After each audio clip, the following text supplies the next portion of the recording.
Son las 7 en punto y en esta noche de sábado tenemos muchas noticias. Bienvenidos a esta emisión. Confirmado, el decreto final de emergencia económica viene con el 5 por mil y los impuestos a bebidas alcohólicas. Lo dijo el propio ministro del Interior. Estamos con las familias de los militares asesinados en Cesar. Hoy les están dando el último adiós. En minutos, la información es en directo. Porque no habían reforzado la seguridad, conocimos un audio del comandante de la 5ª División del Ejército, después del atentado que ordenó aumentar las medidas.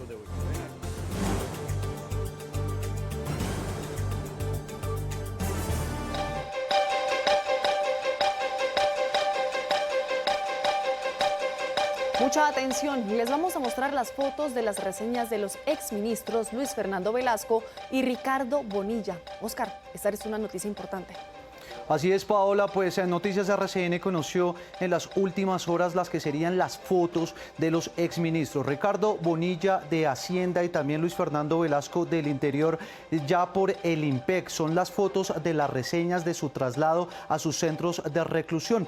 Como lo dijimos hacia el mediodía, recordemos que Ricardo Bonilla, luego de recibir esta decisión por parte del Tribunal Superior de Bogotá, inicialmente se dijo que iba a ser trasladado a la cárcel La Picota, pero finalmente será trasladado al Centro de Estudios Superiores de la Policía, conocido como CESPO, mientras que el exministro Luis Fernando Velasco se encuentra en Cali también a la espera de la evaluación de seguridad para ver dónde será trasladado en los próximos minutos. Podría ser a un centro de reclusión penitenciaria como la cárcel de Vistahermosa, pero también a un centro de reclusión, una guarnición militar como Carabineros de Cali.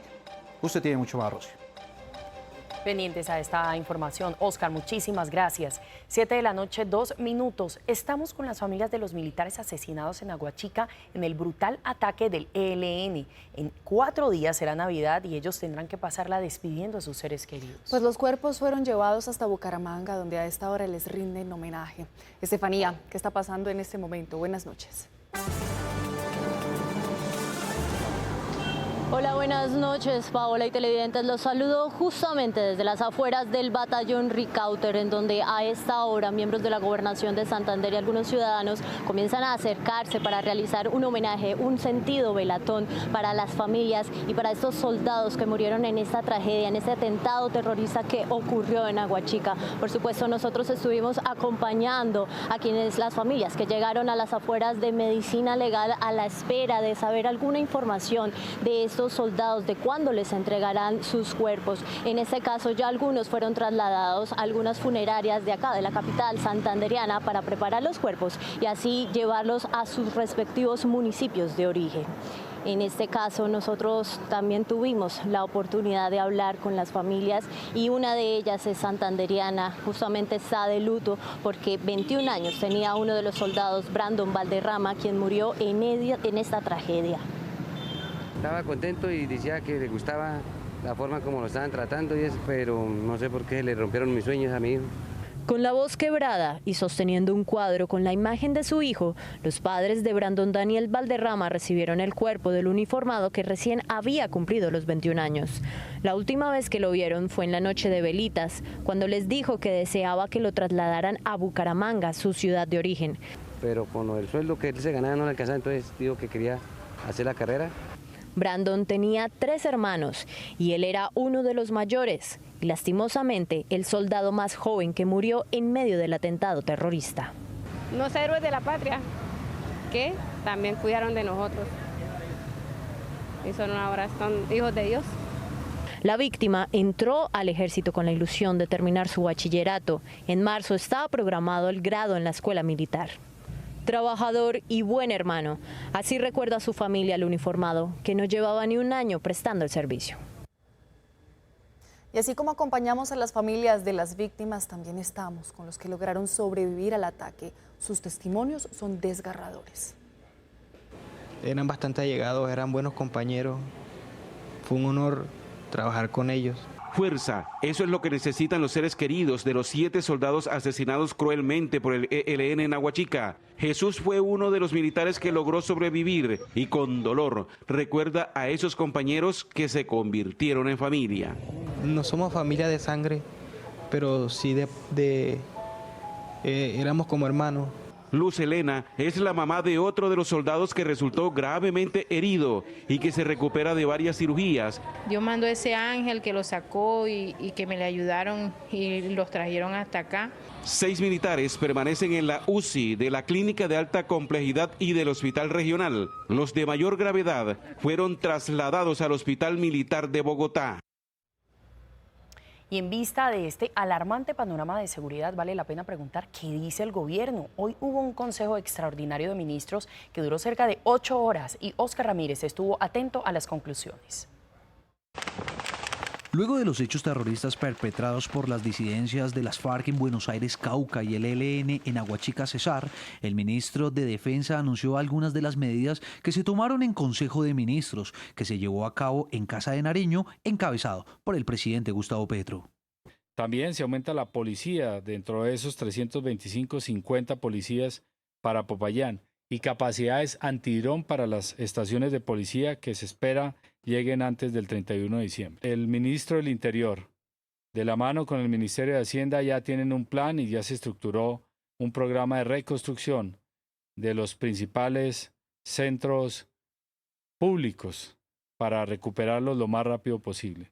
El ministro Pedro Sánchez anunció además que se duplicará el pie de fuerza en algunas regiones del país, además de la creación de un COMPES, con el objetivo de incrementar la capacidad de las fuerzas militares. Avanzar lo más rápido posible en un COMPES para que las armas, las capacidades de defensa de la República se fortalezcan.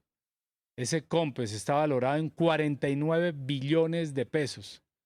Y está orientado a que se ejecute en aproximadamente unos 10 años. Ese proceso de fortalecimiento viene de parte de la iniciativa que ha desarrollado este gobierno para proteger lo más valioso que es la vida. También dio a conocer una serie de recompensas para dar con el paradero de los responsables de estos actos de terrorismo. La recompensa, la recuerdo, hasta 5.000 millones de pesos por el criminal terrorista alias Mordisco. Por el terrorista alias Marlon, que delinque en el Cauca, hasta 4.500 millones de pesos. Por alias Jairo Ramírez, terrorista, hasta 1.640 millones de pesos. Por el terrorista, el explosivista Max, hasta 500 millones de pesos. Por el terrorista alias Jimmy Savera o Caregato, hasta 300 millones de pesos. Por el terrorista alias Cabezas, hasta 300 millones de pesos. El jefe de la cartera de defensa señaló que se requieren al menos 1,6 billones de pesos para comenzar a adquirir los equipos antidrones, que países como Estados Unidos, Australia o Canadá los fabrican. Y es que la situación es grave y eso lo confirma el comandante de la 5ª División del Ejército. Pues conocimos un mensaje que le envió a las tropas. Dice que es necesario reforzar la seguridad. La pregunta es, ¿por qué no lo habían hecho? Informe de Giovanni Suárez.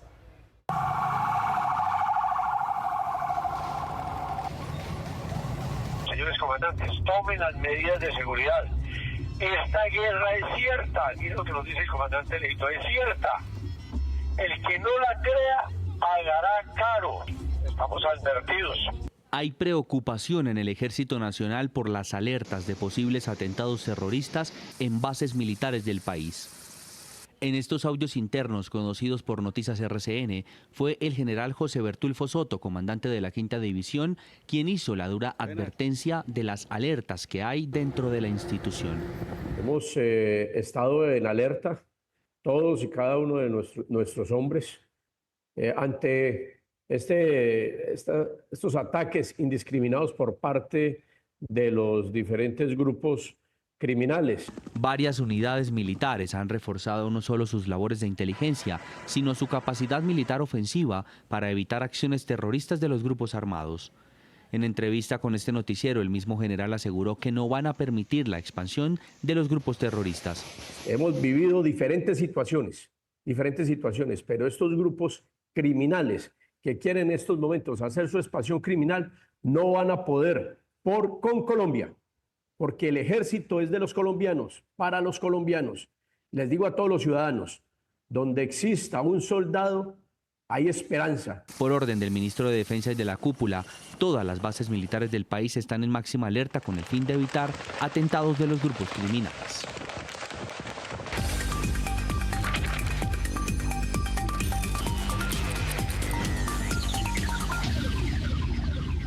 Siete y 10, bienvenidos a Plata es Plata, que hoy sí que tenemos noticias económicas para conversar, porque si hablamos de economía, sin duda la noticia es la declaración de emergencia económica.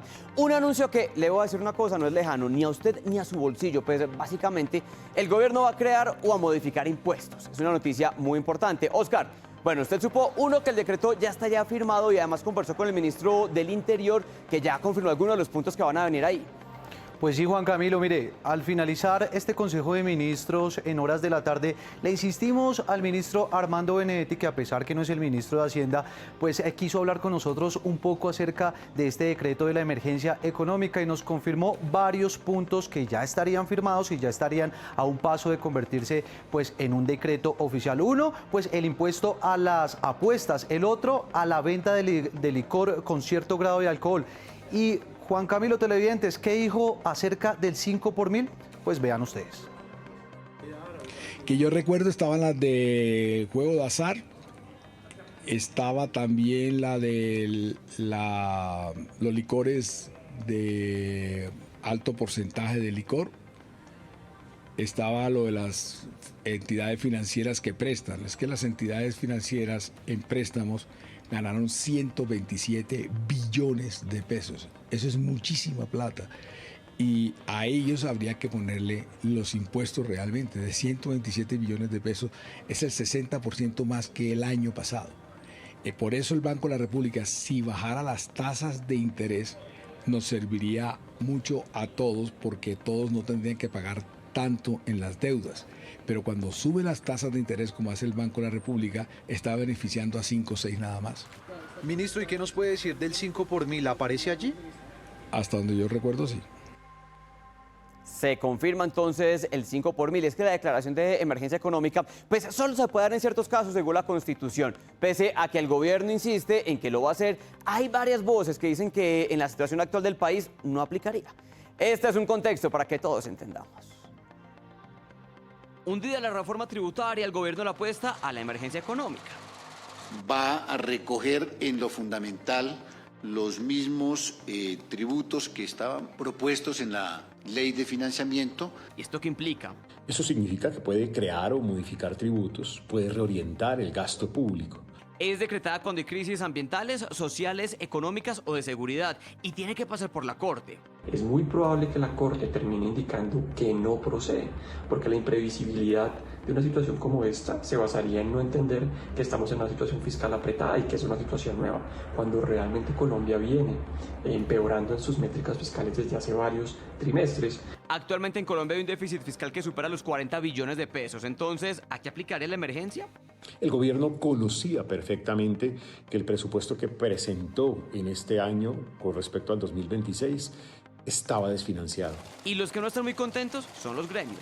Lo hace hoy, día 19 de diciembre, justo antes de que se decrete la vacancia judicial. No emite todavía el decreto, anuncia que se va a hacer. Significa esto, que si alguien quiere demandar o alguien quiere reclamar que esa emergencia económica es inconstitucional, no lo podrá hacer. Es desconocer la Constitución. En Colombia la emergencia económica no se declara por conveniencia. Solo procede si cumple con requisitos estrictos. El problema fiscal es grave, pero estructural y previsible, no sobreveniente ni excepcional. Se espera que el próximo lunes se conozca el decreto final y firmado. Pues bien, el lunes entonces será la noticia del día si se conoce el decreto. Recuerden que puede ser publicado por 30 días, que después se pueden prorrogar hasta los 90 días. Bueno, Rosy, Paola, hasta aquí la información económica, tema clave sin duda. Tema clave, Juan Camilo, claro que sí, estamos atentos también a lo que suceda. El lunes, 7 y 14, no aprendemos. Pese a la advertencia de las autoridades sobre el manejo de la pólvora en las fechas decembrinas, Antioquia sigue posicionándose como una de las regiones con más personas quemadas. Vamos a revisar, miren este gráfico. Van 88 personas afectadas en lo corrido del 2025, presentando un aumento del 25% con respecto al 2024. Y lo más triste, 25 menores de edad se encuentran entre las víctimas. Sigue la alerta máxima para la comunidad luego de que en las últimas horas se presentaran 6 casos nuevos. Contarles que la red pública hospitalaria está en alerta con toda su capacidad de respuesta para los eventos que se llegaran a presentar en materia de accidentes y en materia de quemados por pólvora. Reafirmarles y solicitarles nuevamente la no quema de pólvora en esta Navidad.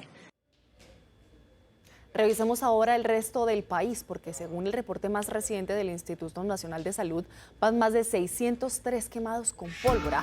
Bogotá lleva 51 quemados, 12 de ellos son menores de edad.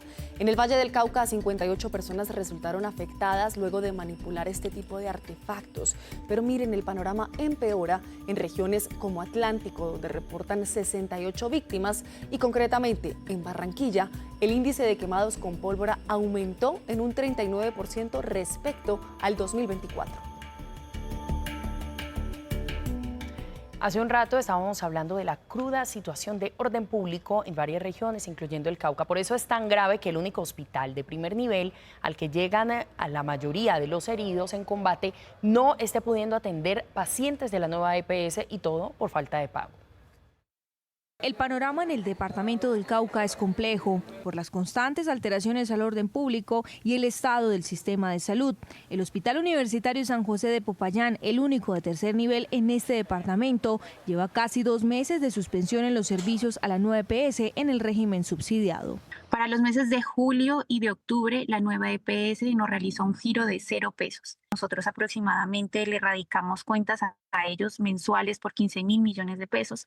La cartera de deuda supera los 300.000 millones de pesos a esta IPS, adeudando la nueva EPS 122.000 millones de pesos, en Sanar 21.000 millones de pesos y Asmed Salud 17.000 millones de pesos, EPS intervenidas por el Estado.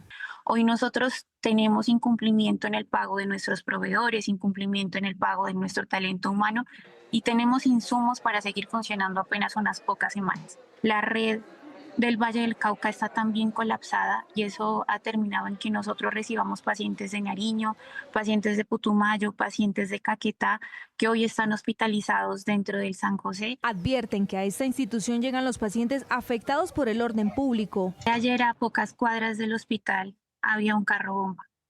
Todas las noticias que ustedes han visto de los militares, de los sargentos, pues que han sido heridos y asesinados en el departamento, todos han llegado al Hospital Universitario San José. Insisten en la crisis que enfrenta el hospital. Pese a las mesas de diálogos adelantadas con las EPS, los pagos mensuales no compensan el valor real de los servicios.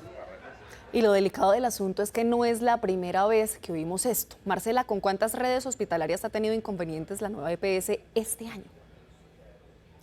Paola, muy buenas noches para usted y para todos los televidentes. En Noticias RCN nos pusimos en la tarea de identificar durante este 2025 cuántas redes prestadoras del servicio de salud en Colombia, hospitales y clínicas han anunciado el cierre de servicios a la nueva EPS y otros han cerrado los servicios. Aquí le tengo la cifra, mira, en total son 23 las instituciones que han anunciado el cierre de estos servicios.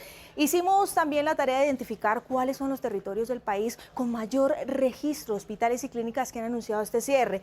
Identificamos Antioquia, identificamos a Caldas, Bogotá y Santander. Sin duda, un panorama complejo que tiene la nueva EPS. También descubrimos que su deuda actualmente supera los 570.000 millones de pesos a estas entidades.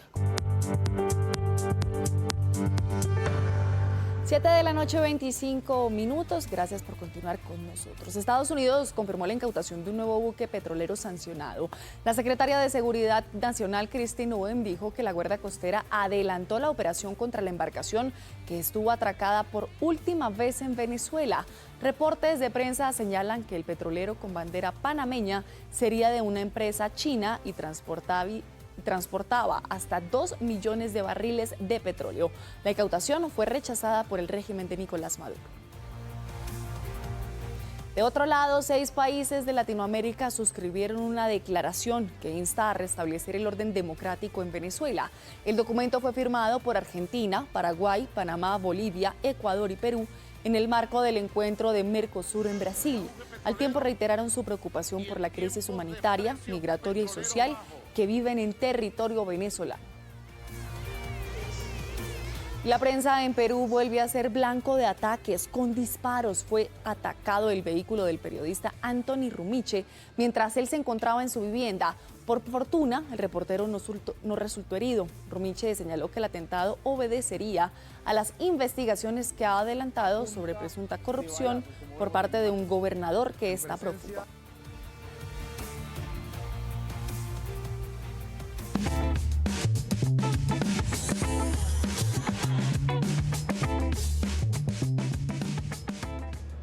Es la hora de todos, es la hora de Te Veo Leyendo. ¿Cuántos de ustedes creyeron que con la llegada de la era digital o de los libros que se leen a través de una pantalla, el papel pasaría a un segundo plano o incluso desaparecería? Con seguridad que varios lo creyeron así, pero hay personas que han ayudado a que los libros impresos se mantengan tan vigentes como las mismas historias que nos cuentan. Personas como don Benjamín Villegas, todo un referente en la industria editorial. Pues hablamos con él y nos contó cuáles son las novedades literarias que nos trae este fin de año Villegas Editores.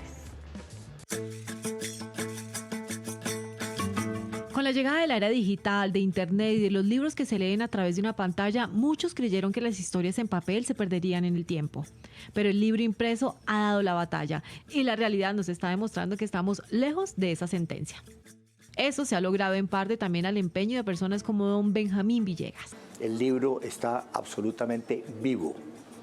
Las estadísticas dicen que en Colombia la industria editorial ha crecido y lo digital dentro de los contenidos de los libros es solamente el 8% frente al 92% que se siguen publicando en libros. Por más de 5 décadas, Villegas ha convertido cada libro publicado en una pieza viva del patrimonio colombiano. Con la experiencia que otorga su historia y la sensibilidad de quien mira al país con fascinación, Villegas presentó su selección de novedades para este fin de año. Un conjunto de obras que reafirman su propósito: construir memoria, celebrar la belleza y proyectar a Colombia al mundo a través de los libros. De Fernando Botero le estamos haciendo un gran homenaje al artista más universal que ha tenido Colombia en toda su historia, a los 2 años de su muerte. Con el libro del oso andino, la mayoría de las fotos, en este caso tomadas en el Parque Chingaza, protegidas también por el acueducto de Bogotá. Es una invitación a cuidarlo, a conocerlo y a preservarlo. Es una propuesta única y visual que mantiene el amor por los libros. Espero que la gente se emocione, que le gusten, que ojalá los adquieran y los lleven a su casa y que amen más a Colombia.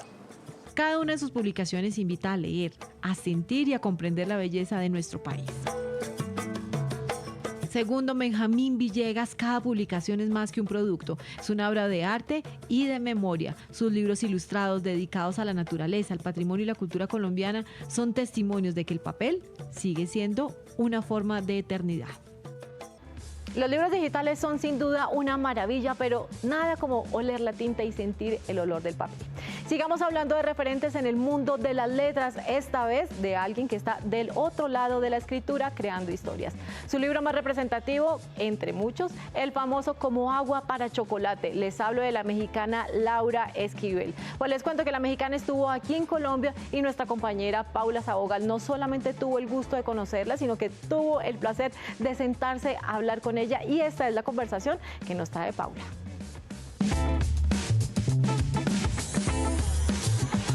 Vamos atrás, señora Laura, porque ya han pasado 36 años desde que conocimos la historia de Tita en Como agua para chocolate y sigue siendo todavía una novela muy vigente.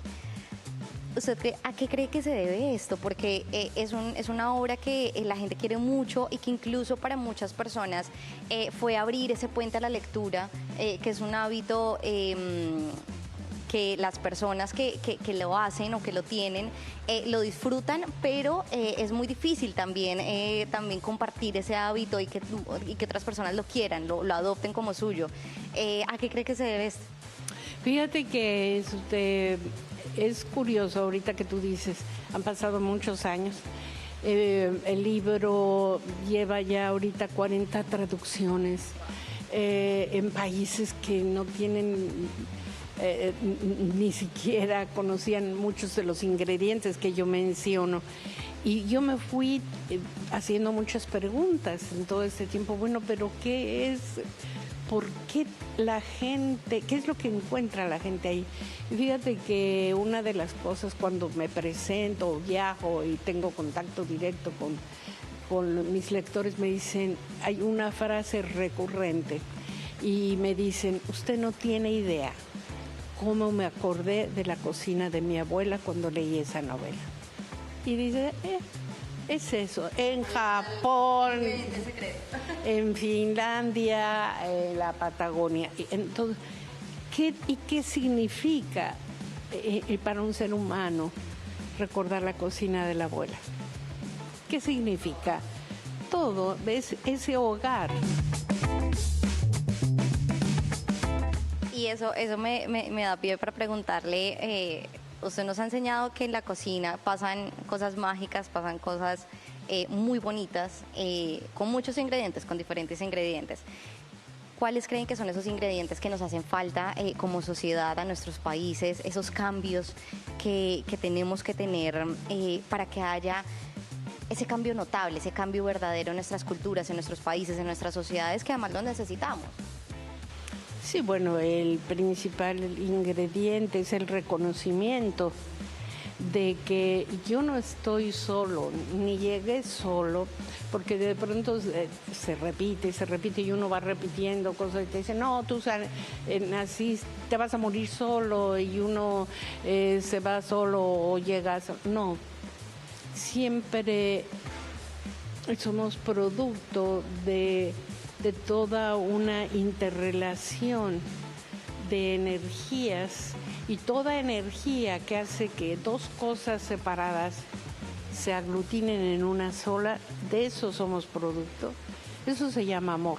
Hasta aquí mis recomendados literarios. Yo los espero el próximo fin de semana con más en Te Veo Leyendo. Feliz noche para todos.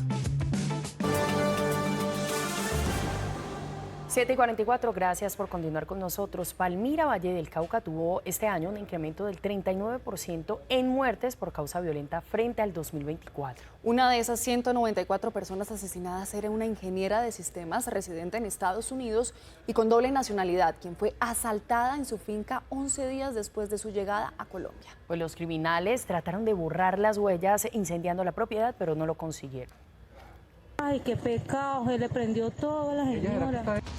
La primera noticia de esa noche sobre la suerte de Socorro Alzate fue el incendio en la casa auxiliar de la finca, donde se instaló para vigilar la obra que apenas iniciaba. Ella se vino, creo que fue en el mes de octubre, pensaba quedarse unos 4 o 5 meses, básicamente para empezar la construcción de su casa.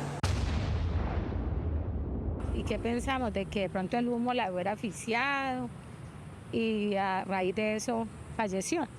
Pero resulta que no. Ese día, 15 de octubre, muchos en el corregimiento de Rosso, en Palmira, pensaron lo mismo. Sin embargo, la muerte de la ingeniera vallecaucana no fue por asfixia ni accidental, como les informó Medicina Legal en la entrega del cuerpo. Y resulta que allá me dicen de que no, que ella realmente fue apuñalada con múltiples puñaladas con arma blanca. Una vez de asesinada, le prendieron candela a la casa. Socorro Alzate, de 58 años, era divorciada y tenía un hijo. Había cambiado su profesión de ingeniera por la de baby sister. Tuvo siempre un sueño, irse para Estados Unidos. Y hace 24 años se fue para Estados Unidos, llegó donde unos familiares y se quedó a trabajar. Estaba radicada en Nueva York y vivía con su hijo. Hace más de 10 años le dieron allí la nacionalidad y visitaba a su familia al menos una vez al año, aunque no le gustaba viajar a Colombia. Ella siempre hablaba de lo de la inseguridad, porque pues usted sabe que cuando uno está fuera del país, uno ve más seguridad en otras partes que aquí. Su temor, lamentablemente, se hizo realidad. Las primeras indagaciones revelan que fue víctima de un asalto en la finca donde pensaba invertir sus ahorros para obtener una renta de pensión. Una persona ingresa por el costado, por un costado de la cerca. La coge a ella dentro de la casa y la asegura para después él abrir la puerta para que otros ingresen. Además, en esa comunidad no se había ocurrido un hecho de esa naturaleza. La fiscalía tiene indicios sólidos para identificar y capturar a los criminales. La familia explica que como era una ciudadana estadounidense, el gobierno de ese país ya mostró interés por saber qué pasó y quiénes son los responsables. Y en Noticias RCN las historias tienen seguimiento. Les contábamos hace un par de fines de semana la preocupación de un grupo de mamás cuyos hijos se enlistaron en la guerra de Ucrania. Pues el desenlace es desgarrador. 4 de ellas fueron notificadas de que sus seres queridos murieron en combate. Historia de Ana Sánchez. Mientras en Bogotá se enciende el brillo de la Navidad, para Daniela, en Bosa, trajo luto. El Consulado de Colombia en Moscú le confirmó el fallecimiento de su hermano en medio del conflicto entre Rusia y Ucrania. El Ministerio de Defensa de Rusia estaría en disposición de realizar la cremación de los restos en territorio de Rusia con la posibilidad de que los familiares tomen parte en las exequias. No se contempla el reembolso de los gastos de traslado de los familiares hasta el lugar del funeral. No conocemos el idioma. Segundo, no sabemos o tenemos claro de qué se debe hacer al respecto. A su vez, cientos de familias permanecen a la espera de una confirmación oficial sobre sus hijos, nietos y esposos. Y ojalá algún día podamos traer mi hijo, algún día no sé cómo esté, es lo que yo más clamo. Luz recibió una carta donde le prometieron respuestas y ayuda para repatriar a su hijo. Estuvo sola en Ucrania durante un mes. A mí me llegó una carta de bienvenida ya, en las cuales que gracias a Dios nunca firmé esa carta, porque cuando ya me puse a leer bien esa carta decía que eso era para reclutarlo a uno también. Esta Navidad serán más de 200 las mesas con una silla vacía, una silla que le correspondía a jóvenes que lucharon una guerra ajena. Entonces yo le pido a Rusia, a Ucrania, que nos entreguen los cuerpos de nuestros familiares, de nuestros hijos, porque habíamos muchas mamás sufriendo. Hoy, la guerra entre Rusia y Ucrania llegó hasta Bosa, hasta la mesa de quienes nunca estuvieron en el frente, pero lo perdieron todo.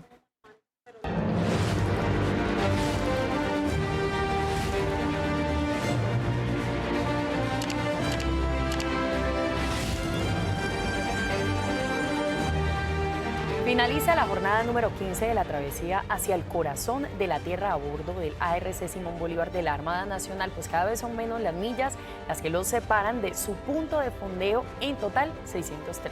Los vientos por su lado son aún más fuertes, de casi 40 kilómetros por hora, y en estos momentos la tripulación ya descansa, aunque hasta ahora empiece a anochecer. Buenas noches, compañeros. ¿Qué hora tienen por allá? Paola, Rosy, muy buenas noches. Esteban, buenas noches. Son las 9:49 de la noche. Estamos todavía en el Océano Pacífico, estamos en Chile y bueno, avanza la navegación exitosamente, Esteban. Lo decía Paola, los vientos empiezan a ser más fuertes, yo soy demasiado friolento, ya empiezo a sentir el frío. Imagínense, si eso me está pasando aquí en el Océano Pacífico, no me quiero imaginar lo que va a pasar en el continente blanco, pero bueno, es parte de toda esa adaptación y efectivamente esa adaptación incluye también participar en las reuniones importantes aquí en el buque. Y es que precisamente el día de hoy se realizó una reunión en la Cámara de Oficiales en donde celebramos el ascenso de varios de los tripulantes, porque en unos días se dará la ceremonia oficial en donde aumentarán, si se puede decir así, señora, de rango. Sí, señora, pasarán de teniente de navío a capitán de corbeta, de teniente de corbeta a teniente de fragata, 4 oficiales en específico, pero la ceremonia será en alta mar esos días previos a llegar a Valparaíso. ¿Sabe de las cosas que más me han impresionado, Esteban? Es que no anochece a la hora que estamos acostumbrados. De verdad, hace minutos, 15 minutos. Sí, ni siquiera 10 minutos veíamos todavía el atardecer aquí. Estamos en la cubierta, entonces todavía veíamos el sol un poquito, el último destello de sol. Impresionante, la verdad. 10 minutos para las 10 de la noche, así que nosotros nos tendremos que ir ya a dormir porque estamos trasnochados. Un poquito. Bueno, estamos contentos, estamos felices, estamos full avante. Buen viento y buena mar. Bueno, Paola, yo creo que la mayoría de los televidentes recuerdan a doña Janet, la vendedora informal que en mayo de este año se enfrentó con encapuchados que estaban cometiendo actos vandálicos. Pues Rosy, doña Janet reapareció y lo hizo en el Consejo para recibir su condecoración como personaje del año. La crónica en voz de Paula Sabogal. En mayo de este año, en el barrio Verbenal, al norte de Bogotá, un grupo de encapuchados con palos y llantas, otros prendiendo fuego y bloqueando vías, buscaba convertir una protesta en caos y vandalismo. En medio de la violencia, la comunidad estaba atrapada, rutas del SITP detenidas, comerciantes cerrando sus puertas y vecinos encerrados en sus casas. Entre ellos, una mujer que todos conocen por su puesto de comidas en una esquina del Parque del Verbenal. ¿Se acuerdan ustedes? Por supuesto que sí, de doña Janet, la mujer que enfrentó a los que estaban bloqueando aquí en el norte de Bogotá. Con delantal puesto y voz firme, doña Janet Franco se plantó frente a los manifestantes que pretendían bloquear la vía. Doña Janet con orgullo contó cómo su decisión no fue impulsiva. Y salí enfurecida y lo que hice fue hablar con los muchachos, no como llegar a gritar, a dar una orden, sino como del corazón de mamá. Por su valentía. Hoy ese gesto que muchos llamaron de coraje ciudadano se traduce en reconocimiento oficial. El Consejo de Bogotá la honró como uno de los personajes del año 2025 con la Orden al Mérito, por su valiente defensa de la convivencia y el respeto al derecho al trabajo. Siempre estaré dispuesta por mi comunidad a no dejar que mi barrio lo vuelvan a vandalizar, a mi Bogotá. Muchísimas gracias. Bravo. Muy amable. Doña Janet, usted es el personaje del año del 2025.